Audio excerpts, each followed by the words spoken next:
زۆر دەنگۆی باش هەبوو لەسەر ئەوەی کە ئەو پەیمانگایە سەر بە گروپی کۆمپانیاکانی خەیوانە و شەهادەکەی باوەڕپێکراوە و هەروەها لە ڕووی جوگرافیەوە شوێنێکی زۆر سەرنجڕاکێش و جوانی هەیە لەخوا بزیاد بێ ئەوە ساڵێکمان تێپەڕاندووە زۆر باش هاتووە و هەروەها لە ڕووی بیناوە بینایەکی زۆر باشە کەلوپەلی پێویست بە بەشەکان دابین کراوە بە کوالیتێکی زۆر بەرز.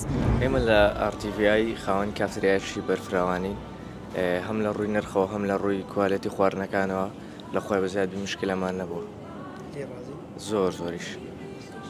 کتێبخانەکەمان دەوڵەمەندە بە چەندین سەرچاوی جیاوازی کتێب و دەتوانین لێرە سوود لە جۆرەها کتێب وەربگرین، هەروەها دەتوانین سوود لە ئینتەرنێت و کۆمپیوتەری کتێبخانە وەربگرین و هەروەها سیستەمی PDF دەتوانین لە ڕێی کۆمپیوتەرەکانەوە کام کتێبمانەوە بیخوێنینەوە.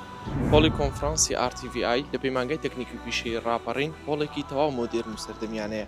هەر بەم بۆنەیەشەوە ئێمە خوێندکاران سوودێکی زۆرمان لەم هۆڵە بینیوە بۆ بابەتی پێشکەشکردنی سیمینارەکان و هەروەها ئەو کۆنفرانسە تایبەتانەی لە سنووری دەڤەری بیتون و پشدەر بەڕێوە دەچێت. پەیمانگای تەکنیکی و پیشەیی ڕاپەڕین ئامادەکردنینەوەیەکی پیشەگەر بۆ بازاڕی کار.